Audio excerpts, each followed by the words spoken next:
Welcome to For the Record. I'm Sheldon Ingram.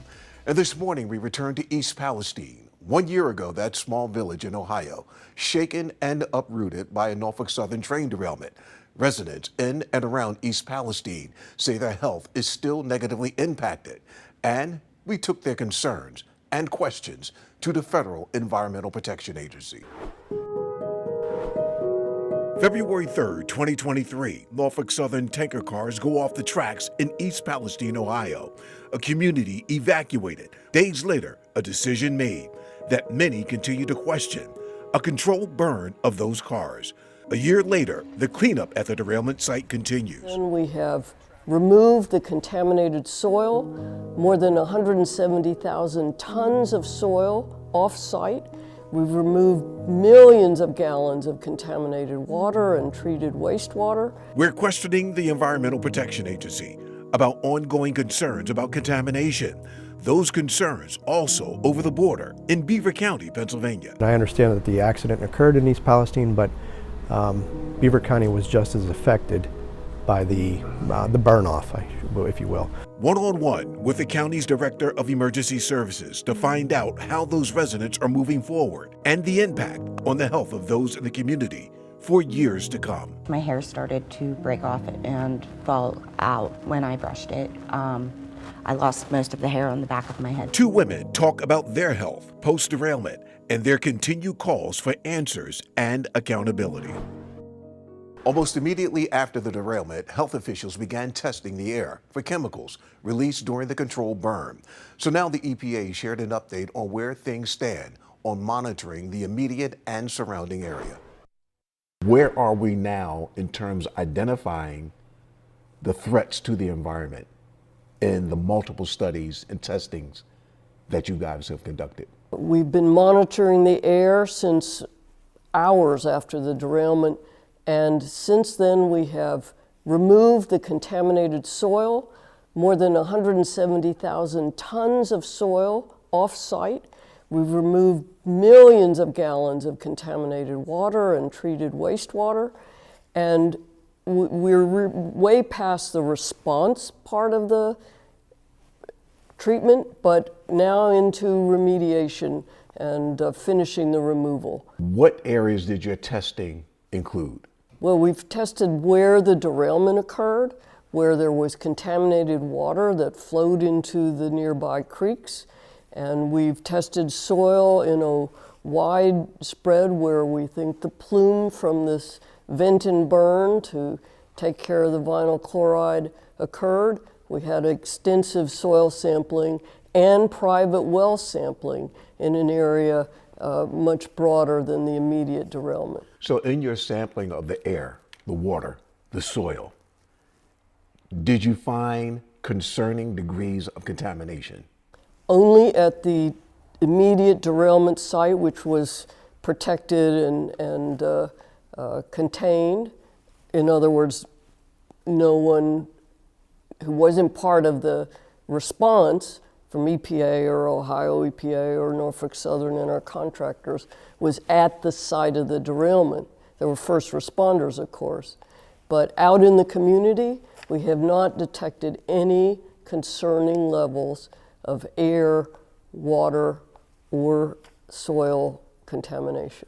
Specifically, what was it that you found to be harmful or disturbing or that caused concern with the immediate area around the derailment? Well, we knew that the Norfolk Southern train that derailed, there were 11 cars that contained what are called hazardous materials. Those are under our CERCLA, which is Comprehensive Environmental Response, Compensation, and Liability Act. Yeah. That's what we call our Superfund Act. These are labeled hazardous materials because they're very harmful chemicals, vinyl chloride among them, but others as well. Were in the derailment, discharged some of those harmful chemicals into the ditches and nearby soils, and that's why we contained the site and had to remove it from the site. And those were safely removed and deposited in permitted off-site disposal facilities where it's kept safe and not in any other community. How do you define the immediate area around the derailment site? The derailment site itself is about a half mile of railroad tracks and the contaminated soil underneath of them. That activity was completed between March and June of last year. The tracks then reopened after June of 2023. Following that, all the areas that were used for car scrapping, the tank cars that were removed from the tracks that were impacted had to be scrapped out and removed. The soil underneath those car scrapping areas had to be dug up and removed off-site for either incineration disposal or, as Deborah noted, hazardous waste landfill disposal. That activity was completed on October 30th. And in all, as Deborah noted, over 170,000 tons of contaminated soil were removed during the soil removal portion of this. And now we turn our attention to the creeks. Okay. So you're familiar with a lot of the health conditions that residents have reported, not only within the radius of the derailment site, but beyond. Respiratory, rashes, eye irritation, throat irritation, bloody noses, hair loss. I mean, there's just a multitude of health problems that residents in the area have reported. Did your testing go beyond the derailment site? It did. We conducted a very thorough air sampling and monitoring program throughout the course of the response here. Over 115 million air monitoring data points were collected. Over 45,000 soil, water, and air samples were collected to ensure that the community was protected. We are well aware of those health concerns. We've set up a number of programs working with our health partners to help research what those health concerns might have stemmed from. The source of the pollution, what were you looking for? There were a whole host of chemicals, Sheldon, that were both analyzed for and accounted for. The primary chemicals were vinyl chloride and butyl acrylate and ethyl hexyl acrylate, plus some other lesser volume chemicals, including some benzene residual and a lot of petroleum-related chemicals. During our assessment work, we collected, as I mentioned, tens of thousands of samples, tens of thousands of air samples. And in those air samples, not only do we look for a full spectrum of volatile organic chemicals, we also look for what we call tentatively identifiable compounds. If we see those compounds at any levels that are of concern, we certainly would make the community aware of it and deal with it. But we have not seen. The compounds are the byproduct of chemicals burning together? Some of the chemicals are byproducts of the burn. For example, when the vinyl chloride tanks burned, we expected to see hydrogen chloride and phosgene in the plume. We did see low levels of hydrogen chloride in the plume while it was burning. So yes, there were some byproducts. Acrolein is a byproduct of burning. Again, as I said, hydrogen chloride and phosgene were byproducts of burning. Semi-volatile organic compounds are byproducts of burning. So we expect to see those types of compounds. Okay, so how many were you looking for beyond vinyl chloride? All of them, Okay. absolutely. And what did the findings So bear? The primary contaminants of concern, vinyl chloride and butyl acrylate, are what we see most pervasively at the derailment site itself. Downwind, we did see some evidence of some of those semi-volatile organic compounds, but they were all within typical background ranges. So we weren't concerned that those chemicals were influencing negatively people's property downwind from the derailment site. 1 year later, where we are now, are you still testing for dioxins? Yes, so our dioxin study is done. We have not found any levels of dioxins, with the exception of a few roadside samples, which we'd expect, above typical background levels. We are conducting right now a full characterization or full final confirmation sampling across all the areas touched by the derailment site or the support areas that we've been working in. Part of that sampling will be to collect more samples for dioxin contamination to determine if there are unacceptable levels. To date, we have not seen unacceptable levels on private properties. Lastly, where does the accountability for Norfolk Southern come into play? In 3 weeks after the derailment, the US EPA issued a unilateral administrative order that set up the Unified Command structure, and it, under the law, gives us the authority to hold Norfolk Southern accountable and compel them to pay for all of the costs of the cleanup and ongoing monitoring and a host of other things. They have done that, and they are continuing to do that. They had to develop very detailed work plans for air, soil, water, site characterization, and so forth, and community engagement. And this unified command reviewed and had to approve all those work plans. So we're continuing to work with Norfolk Southern, and they are continuing to pay for all of this. They will be held accountable. Is Norfolk Southern in any way responsible for taking care of the physical health conditions of some of these residents that they've complained about? I think they ought to be. Will they be? That's something that's under discussion with the Department of Justice. We're hearing where things stand across the border in Beaver County when For the Record continues.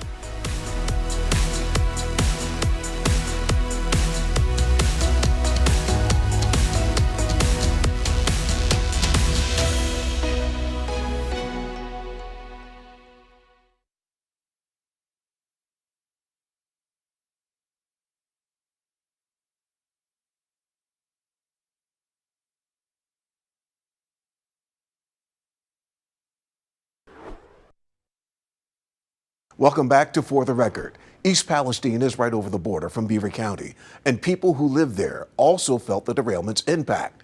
Beaver County first responders also rushed to the scene. This is the conversation with the Director of Emergency Services to find out how those workers and communities are recovering. During the past year, what has been your greatest priority in response to this derailment? My stance is the advocate to the residents of Beaver County as well as the first responders. Preliminary, right after the derailment, we didn't feel, or I didn't feel, that the Beaver County residents were being treated the same as those of East Palestine. And I understand that the accident occurred in East Palestine, but Beaver County was just as affected by the burn-off, if you will. So air quality, soil pollution, the residents, houses, as well as in the future responder health is what I need to advocate for. What did you want addressed? Residents' wells being taken care of or tested, air pollution, air quality testing, either by the EPA or the PADEP, needed to be done. So I understand that a lot of equipment was damaged by first responders. How many Beaver County first responders or departments responded to that derailment? So in Beaver County, we had 18 fire departments respond, as well as the Beaver County Hazmat team, and we're estimating between 75 and 100 first responders just from Beaver County. With that, there was a lot of equipment that was lost, as far as SCBAs or breathing apparatus and firefighting gear. Has that gear been replaced, paid for? Yeah, most of it, I believe, has been replaced By Norfolk Southern? by Norfolk Southern. Again, Norfolk Southern has been very responsive to our requests, to our needs, as far as replacing the SCBAs, the breathing apparatus, and firefighting gear. How do you assess Norfolk Southern response to this derailment over the past year in dealing with them? And how do you evaluate the EPA's response to the concerns of Pennsylvania residents? So Norfolk Southern, again, as far as the public safety standpoint, they've been responsive. They've funded things that we needed or wanted, as well as some of the public safety agencies. They've been taking care of a lot of the residents' needs or wants, as far as soil testing, again, cleaning their houses, going into actual hiring a company to clean their houses. And that's the Norfolk Southern. They were the responsible party of this. So they're responsible to do things to help make it better. You testified at the Senate hearing on this derailment in Washington, D.C. Do you believe that Norfolk Southern was pressured into acting the way it did? Or do you think the rail company would not have responded as it did had this situation not been put on the public stage as it was? Well, I think being in front of Congress helped hold their feet to the fire to do what they said they were going to do, and that's to take care of the residents and take care of the environment that that causes from the accident. 1 year later, is there more to do here in Beaver County in response to that derailment? Oh yeah, I think we always, from the organization standpoint, as far as preparedness and making people aware of what can happen, training our first responders. Again, for Norfolk Southern sent some of our responders to Pueblo, Colorado to do some training just on rail cars, and that was paid for by Norfolk Southern. But as an organization, we always prepare and train for things to happen. What about the condition of soil sampling and water moving forward? Do you know if tests will continue on properties here in Beaver County as a result of that? So Beaver County doesn't have a health department, but I am told that they are going to continue testing in the future, whether that be from the PADEP or from the EPA itself, or from the contracted environmental services from Norfolk Southern. Are the residents here in Beaver County satisfied from what you can tell? Some are. You're going to have, after every event, you're going to have some that aren't. Some that feel What are they expressing in terms of concerns? concerns about the soil, concerns about the health in general. The area affected in Beaver County was mainly rural, so there was a farming community. They're worried about the future of their farms, the future of their products, their cattle, how their produce is going to be. So again, we've gotten the USDA involved in that, and took a lot of knocking on doors or going to Harrisburg and politicians to get things done. But I like to think that we've got some of that done for them, for the residents. Two women share candid details about their health problems after the East Palestine train derailment, when For the Record continues.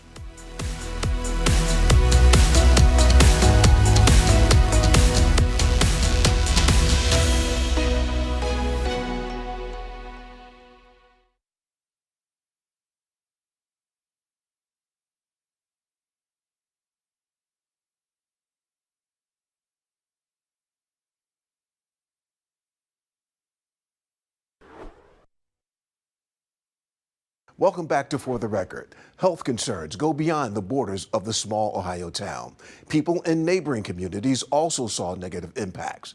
Two women share what they experienced then and continue to deal with now. We have two residents who live in East Palestine or the surrounding area outside of East Palestine in Pennsylvania. Carly Tuno, you live in Chippewa Township in Beaver County. Yes. Just across the border. And Zuzia Janice, you are an East Palestine resident, not living there now. Correct. Ladies, both of you have experienced some traumatic events following that derailment. Carly, let's start with you. You described physical complications after that derailment. What happened? The week after the vent and burn, I was very ill. I vomited for days upon days. I never left my bedroom.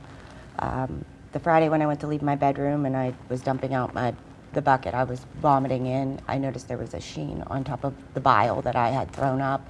That has never happened to me in my 35 years. My children developed rashes, respiratory distress. So that's kind of when I really started looking into what was on the train. And at the end of March, my hair started to break off and fall out when I brushed it. I lost most of the hair on the back of my head first, around the nape of my neck there.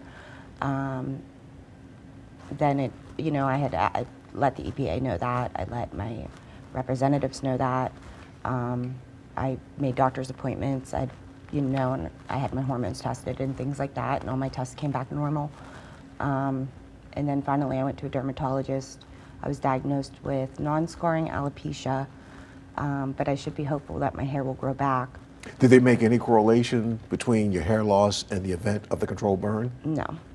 When I asked about it, I could not get any answers, any testing, they wouldn't say yes or no either way.